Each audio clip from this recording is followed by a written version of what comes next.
ಸಂಬಂಧಪಟ್ಟಂತೆ ಏನು ಮಾತನಾಡಿದ್ರಲ್ವಾ, ಅದಕ್ಕೆ ಅವರು ರಿಪ್ಲೈಯನ್ನು ಕೊಟ್ಟಿದ್ರು ಕುಮಾರಸ್ವಾಮಿ ಅವರು ಅಂತ. ಇನ್ನು ನೀವು ಜನರಿಗೆ ಎಷ್ಟು ಸುಳ್ಳನ್ನು ಹೇಳ್ತೀರಿ, ಜನರಿಗೆ ನೀವು ಎಷ್ಟು ಸುಳ್ಳನ್ನು ಹೇಳ್ತೀರಿ, ನಿಮ್ಮ ತೀರ್ಮಾನಕ್ಕೆ ನಾನು ಬದ್ಧನಾಗಿದ್ದೀನಿ ಈಗಂತ ಮುಖ್ಯಮಂತ್ರಿಗಳು ಹೇಳಿದ್ದಾರೆ. ನಿಮ್ಮ ಆದೇಶವನ್ನು ನಾನು ಪಾಲಿಸ್ತಿದ್ದೀನಿ.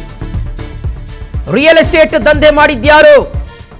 ಅಧಿಕಾರಿಗಳಿಗೆ ಪೊರಕೆ ಏಟು ಬೇಡ, ನನಗೆ ಹೊಡೀರಿ. ರೈತರು ಬದುಕು ಕಟ್ಟಿಕೊಳ್ಳಲು ಸರ್ಕಾರ ಬೆಂಬಲವನ್ನು ಕೊಡುತ್ತೆ.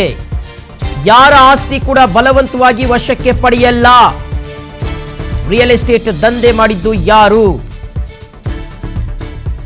ನೀವು ಜನರಿಗೆ ಎಷ್ಟು ಅಂತ ಸುಳ್ಳನ್ನು ಹೇಳ್ತೀರಿ. ನಿಮ್ಮ ತೀರ್ಮಾನಕ್ಕೆ ನಾನು ಬದ್ಧನಾಗಿದ್ದೀನಿ. ನಿಮ್ಮ ಆದೇಶವನ್ನು ನಾನು ಪಾಲಿಸ್ತಿದ್ದೀನಿ. ಅಧಿಕಾರಿಗಳಿಗೆ ಪೊರಕೆ ಏಟು ಬೇಡ, ನನಗೆ ಹೊಡೀರಿ.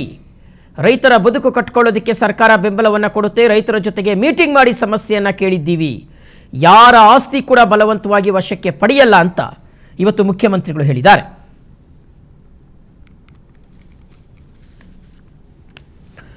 ಸೊ ಇವತ್ತು ಏನು ಈ ಸುದ್ದಿಗೋಷ್ಠಿಯನ್ನು ನಡೆಸಿದ್ರು, ಈ ಸುದ್ದಿಗೋಷ್ಠಿ ವಿಚಾರಕ್ಕೆ ಸಂಬಂಧಪಟ್ಟಂತೆ ಮೊನ್ನೆ ಅಧಿಕಾರಿಗಳ ಮೇಲೆ ಹಲ್ಲೆ ಆಯ್ತಲ್ಲ, ಸರ್ವೆಗೆ ಬಂದಂಥ ಅಧಿಕಾರಿಗಳ ಮೇಲೆ, ಆ ವಿಚಾರವನ್ನು ಸಹ ಇವತ್ತು ಮುಖ್ಯಮಂತ್ರಿಗಳು ಪ್ರಸ್ತಾಪವನ್ನು ಮಾಡಿದ್ದಾರೆ.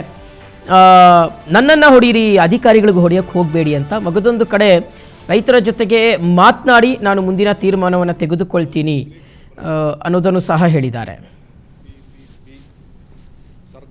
ಪಬ್ಲಿಕ್ ಪ್ರೈವೇಟ್ ಪಾರ್ಟ್ನರ್ಶಿಪ್ PPP ಸರ್ಕಾರ ಅಲ್ಲ. PPP ಯಾರು ಮಾಡೋದು? ಬಿಸ್ನೆಸ್ ಮೆನ್ ಮಾಡೋದು, ರಿಯಲ್ ಎಸ್ಟೇಟ್ ಡೆವಲಪರ್ಸ್ ಮಾಡೋದು. ಯಾರು ಮುಖ್ಯಮಂತ್ರಿ ಆಗಿದ್ರು? ನನ್ನ ಗೌರವಾನ್ವಿತ ನಮ್ಮ ಅಣ್ಣವರ ಅಂತ HD ಕುಮಾರಸ್ವಾಮಿ ಅವರು ಮುಖ್ಯಮಂತ್ರಿಯಾಗಿ ಅವರು ಈ BMRDAಯಿಂದ PPP ಮಾದರಿಯಲ್ಲಿ ಸಮಗ್ರ ಉಪನಗರವನ್ನು ಅಭಿವೃದ್ಧಿಪಡಿಸಲು ಅಧಿಕೃತ ಪಾಲುದಾರರನ್ನ ಗುರುತುಪಡಿಸುವ ಜಾಗತಿಕ ಗ್ಲೋಬಲ್ ಟೆಂಡರ್ನ ಕರೆಯಬೇಕು ಅಂತ ಹೇಳಿ ಅವರು ತೀರ್ಮಾನ ಮಾಡಿದ್ರು. ಶ್ರಮಿಸಿದ ಸರ್ಕಾರ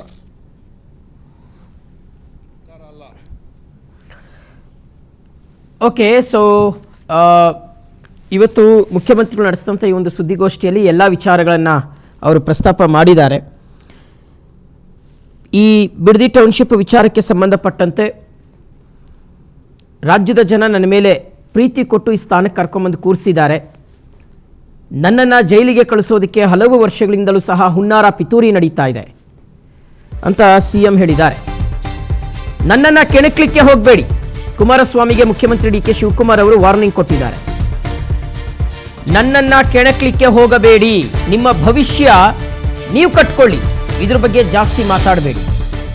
ಸುದ್ದಿಗೋಷ್ಠಿಯಲ್ಲಿ ಮುಖ್ಯಮಂತ್ರಿ DK ಶಿವಕುಮಾರ್ ಅವರು ಗುಡುಗಿದ್ದಾರೆ.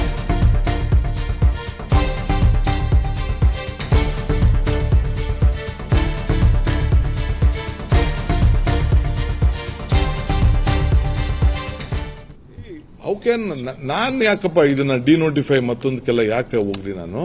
ಅವಕ್ಕೇನೆ ಈಗ ಎಷ್ಟೋ ಜನ ಈಗ 75% ಈಗ ಒಂದೇ ಹಳ್ಳಿಲಿ ಈಗ ಆಲ್ರೆಡಿ 75% ತೆಗೆದುಕೊಂಡಿದ್ದಾರೆ, ಕೆಲವು 50% ತೆಗೆದುಕೊಳ್ತಾರೆ. ಈ ನೋಟಿಫಿಕೇಶನ್ ಆದ್ಮೇಲೆ ಮುಂದಕ್ಕೆ ತಗೊಂಡು ಹೋಗ್ಬೋದು. ಕೆಲವು 60% ತಗೊಂಡಿದ್ದಾರೆ. ಅದನ್ನ ನಾನು ಬಿಟ್ಬಿಟ್ಟು ದುಡ್ಡು ಅವ್ರು ಈಸ್ಕೊಬಿಟ್ಟು ಆದ್ಮೇಲೆ ಕೊನೆಗೆ ವ್ಯವಸಾಯ ಮಾಡಕ್ ಬಿಡಕ್ಕಾಗ್ತದ? ಖಂಡಿತ ಟ್ರಾನ್ಸ್ಪರೆಂಟ್ ಆಗಿ ಎಲ್ಲ ಡಿಸ್ಕ್ಲೋಸ್ ಮಾಡ್ತೀವಿ. ರೈತರ ಸಮೇತ ಯಾರು ಎಷ್ಟೆಷ್ಟು ದುಡ್ಡು ತೆಗೆದುಕೊಂಡೋದ್ರು, ಮಾಲಕಿ ಎಷ್ಟು ತೆಗೆದುಕೊಂಡೋದ್ರು, ಏನ್ ತೆಗೆದುಕೊಂಡೋದ್ರು ಅಂತ ಎಲ್ಲ ಕಂಪ್ಲೀಟ್ ಇದೇನು ಯಾರು ಮುಚ್ಚಿಡಕ್ಕಾಗಲ್ಲ. ಪ್ರತಿಯೊಂದು including drone survey, lidar survey, ಬೇರೆ ಸರ್ವೆ ಎಲ್ಲ ಮಾಡಿಸ್ತೀವಿ. ಯಾರೆಲ್ಲ ಡಿಸ್ಕ್ಲೋಸ್ ಮಾಡ್ತೀವಿ. ಹೆಂಗೆ ಇದನ್ನ ಯಾವುದು ಮುಚ್ಚ ನಿಮ್ಗೂ ಏನ್ ಬೇಕಾದ್ರೂ ದಾಖಲೆಗಳು ನೀವು ಕೂಡ ಕೇಳ್ಕೋಬಹುದು, ನಾವು ಡಿಸ್ಕ್ಲೋಸ್ ಮಾಡ್ತೀವಿ. ನೋಡಿ, ಅವಕ್ಕೆಲ್ಲ ನಾನು ಉತ್ತರ ಕೊಡಕ್ ಹೋಗಕ್ ಇಷ್ಟ ಇಲ್ಲ. ಅವರು ನಿಮ್ ಕೈಲಿ 2006 ಮಾಡಿದ್ ನೀವು ಮಾಡಿದ್ದು ಇದು. ನಮ್ಗೇನು ಅವಶ್ಯಕತೆ ಇಲ್ಲ. ನೀವು ಯಾರು ಕೊಟ್ಟಿದ್ರಾಗ? ನಿಮ್ ಯಾವ ಹೈಕಮಾಂಡ್ ನೀವು ಕೊಟ್ಟಿದ್ರಿ? ಪಟ್ಟಿ ಬೇಕಾ?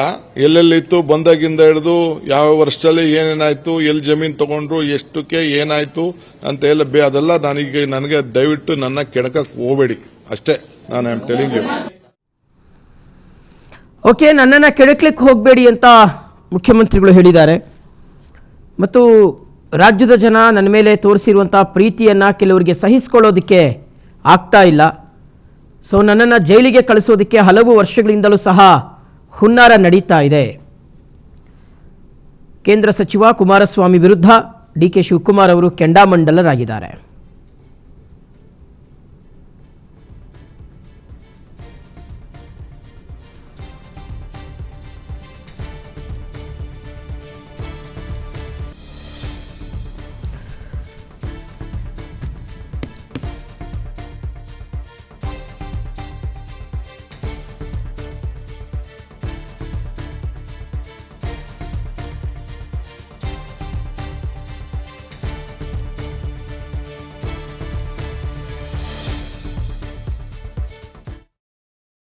ನಾವು ಅವಶ್ಯಕತೆ ಇಲ್ಲ. ನೀವು ಯಾರು ಕೊಟ್ಟಿದ್ರಾಗ? ನಿಮ್ ಯಾವ ಹೈಕಮಾಂಡ್ ನೀವು ಕೊಟ್ಟಿದ್ರಿ? ಪಟ್ಟಿ ಬೇಕಾ? ಎಲ್ಲೆಲ್ಲಿತ್ತು ಬಂದಾಗಿಂದ ಹಿಡಿದು ಯಾವ ವರ್ಷದಲ್ಲಿ ಏನೇನಾಯ್ತು, ಎಲ್ಲಿ ಜಮೀನ್ ತಗೊಂಡ್ರು, ಎಷ್ಟಕ್ಕೆ ಏನಾಯ್ತು ಅಂತ ಎಲ್ಲ ಅದೆಲ್ಲ ನನಗೆ ದಯವಿಟ್ಟು ನನ್ನ ಕೆಣಕಕ್ಕೆ ಹೋಗಬೇಡಿ ಅಷ್ಟೇ. ನಾನು I am telling you. See how can ನಾನು ಯಾಕಪ್ಪ ಇದನ್ನ ಡಿನೋಟಿಫೈ ಮತ್ತೊಂದಕ್ಕೆಲ್ಲ ಯಾಕೆ ಹೋಗ್ಲಿ ನಾನು? ಓಕೆನೆ. ಈಗ ಎಷ್ಟೋ ಜನ ಈಗ 75% ಈಗ ಒಂದೇ ಹಳ್ಳಿಲಿ ಈಗ ಆಲ್ರೆಡಿ 75% ತೆಗೆದುಕೊಂಡಿದ್ದಾರೆ. ಕೆಲವು ಓಕೆ, ಇದ್ರ ಬಗ್ಗೆ ಡೀಟೇಲ್ಸ್ ಕೊಡ್ತಾರೆ ನಮ್ಮ ಪ್ರತಿನಿಧಿ ಹನುಮಂತರಾಜು. ಈಗ ಲೈವ್ ಅಲ್ಲಿ ಕನೆಕ್ಟ್ ಆಗ್ತಾ ಇದ್ದಾರೆ. ಹನುಮಂತರಾಜು, ಈ ಬಿಡದಿ ಟೌನ್ಶಿಪ್ ವಿಚಾರಕ್ಕೆ ಸಂಬಂಧಪಟ್ಟಂತೆ ಇಷ್ಟು ದಿನಗಳ ಕಾಲ ಮುಖ್ಯಮಂತ್ರಿಗಳು ಯಾಕೆ ಮಾತಾಡಿಲ್ಲ ಅನ್ನುವ ಪ್ರಶ್ನೆ ಸಹಜವಾಗಿ ಕಾಡ್ತಾ ಇತ್ತು. ಆದ್ರೆ ಫೈನಲಿ ಈಗ ಮುಖ್ಯಮಂತ್ರಿಗಳು ಮೌನ ಮುರಿದಿದ್ದಾರೆ. ಏನ್ ಹೇಳಿದ್ದಾರೆ ಇವತ್ತಿನ ಸುದ್ದಿಗೋಷ್ಠಿಯಲ್ಲಿ ಅಂತ ಹನುಮಂತರಾಜು? ಶಿವು, ನೆನ್ನೆ ನಡೆದಂತ ಏನು ಘಟನೆ ನನ್ನ ಮನಸ್ಸಿಗೆ ಸಾಕಷ್ಟು ನೋವು ಮಾಡಿದೆ. ನೀವು ನಮ್ಮ ಅಧಿಕಾರಿಗಳೇ ಹೊಡಿಬೇಡಿ, ನಾನೇನೇ ತಪ್ಪು ಮಾಡಿದ್ರು ನನ್ನ ತಾಯಿಯಿಂದಿರು, ನೀವು ನನಗೆ ಹೊಡೀರಿ ಅಂತ ಹೇಳಿ ಈಗ ಡಿ.ಕೆ. ಶಿವಕುಮಾರ್ ಹೇಳಿದ್ದಾರೆ. ಜೊತೆಗೆ ಸಮಿತಿಯನ್ನ ರಚನೆ ಮಾಡ್ತೀನಿ, ಯಾರು ಸ್ವ ಇಚ್ಛೆಯಿಂದ ಭೂಮಿ ಕೊಡ್ತಾರೋ ಅವ್ರಿಗೆ ಪರಿಹಾರವನ್ನು ಕೊಡ್ತೀವಿ. ಜೊತೆಗೆ ಯಾವುದೇ ಕಾರಣಕ್ಕೂ ಬಿಡದಿ ಹೋರಾಟದ ಟೌನ್ಶಿಪ್ ಏನು ಯೋಜನೆ ಇದೆ, ಸರ್ಕಾರದ ಮಹತ್ವಾಕಾಂಕ್ಷಿ ಯೋಜನೆ ಇದೆ, ಈ ಯೋಜನೆಯನ್ನ ಕೈ ಬಿಡುವಂತ ಮಾತೇ ಇಲ್ಲ. ಜೊತೆಗೆ ಈ ಯೋಜನೆಯ ಪಿತಾಮಹ ಕೂಡ ನಾನಲ್ಲ, ಈ ಯೋಜನೆಯನ್ನ ಪ್ರಾರಂಭ ಮಾಡಿದ್ದು ನಾನಲ್ಲ, ಈ ಯೋಜನೆ ಮಾಡಿದವರೇ ಇದೀಗ ವಿರುದ್ಧವಾಗಿ ಮಾತಾಡ್ತಿದ್ದಾರೆ. ಈ ಯೋಜನೆ ಪಿತಾಮಹದಂತ ಕುಮಾರಸ್ವಾಮಿ ಅವರೇ ಈಗ ನನ್ನನ್ನು ಜೈಲಿಗೆ ಇಟ್ಟುವಂತ ಕೆಲಸಕ್ಕೆ ಹಿಂದಗಡೆ ಮಾಡ್ತಿದ್ದಾರೆ. ಜೊತೆಗೆ ನಾನು ಮುಖ್ಯಮಂತ್ರಿ ಆಗಿದ್ದು ಕೂಡ ಏನೀಗಾಗಲೇ ನಮ್ಮ ಅಣ್ಣ ಆದಂತ ಕುಮಾರಸ್ವಾಮಿ ಅವರು ಸಹಿಸಕ್ಕೆ ಆಗ್ತಿಲ್ಲ ಅಂತ ಹೇಳಿ ಏನು ಅಣ್ಣ ಅಕ್ಕ ಅನ್ನುವ ಮೂಲಕವೇ ಅವ್ರಿಗೆ ಟಾಂಗ್ ಕೊಡುವಂತ ಮುಂದಕ್ಕೆ ಆಗಿದ್ರು. ಜೊತೆಗೆ ನಿನ್ನೆ ಏನು ಹೈಕಮಾಂಡ್ ನ ಮೆಚ್ಚಿಸಲಿಕ್ಕೆ ಡಿ.ಕೆ. ಶಿವಕುಮಾರ್ ಈ ಟೌನ್ಶಿಪ್ ಅನ್ನ ಮಾಡ್ತಿದ್ದಾರೆ ಅಂತ ಹೇಳಿ ಏನು ದೇವೇಗೌಡರು ಅವ್ರಿಗೆ ಹೇಳಿಕೆಯನ್ನು ನೀಡಿದ್ರು. ಆ ಹೇಳಿಕೆಗೆ ಏನು ಟಾಂಗ್ ಅನ್ನ ಕೊಟ್ಟಿರ್ತಕ್ಕಂತ ಏನು ಡಿ.ಕೆ. ಶಿವಕುಮಾರ್ ಅವರು ಯಾರ್ಯಾರು ಯಾವಾಗ ಹೈಕಮಾಂಡ್ಗೆ ಏನು ಕಪ್ಪ ಕಾಣಿಕೆ ಕೊಟ್ಟಿದ್ದಾರೆ ಅನ್ನೋದು ನನ್ನ ಹತ್ರ ಕೂಡ ಲಿಸ್ಟ್ ಇದೆ. ನಾನು ಲಿಸ್ಟ್ ಬಿಡುಗಡೆ ಮಾಡಲ್ಲ ಅನ್ನೋ ರೀತಿಯಲ್ಲಿ ನಿನ್ನೆ ನಡೆದಂತಹ ದೇವೇಗೌಡರ ಪ್ರೆಸ್ ಮೀಟ್ಗೆ ಟಕ್ಕರ್ ಅನ್ನ ಕೊಟ್ಟಿರೋದು ಡಿ.ಕೆ. ಶಿವಕುಮಾರ್. ಜೊತೆಗೆ ಯಾವುದೇ ಕಾರಣಕ್ಕೂ ಕೂಡ ನಾನು ಈ ಬಿಡದಿ ಟೌನ್ಶಿಪ್ ವಿಚಾರವನ್ನ ಯಾವುದೇ ಕಾರಣಕ್ಕೂ ಸ್ಟಾಪ್ ಮಾಡೋದಿಲ್ಲ.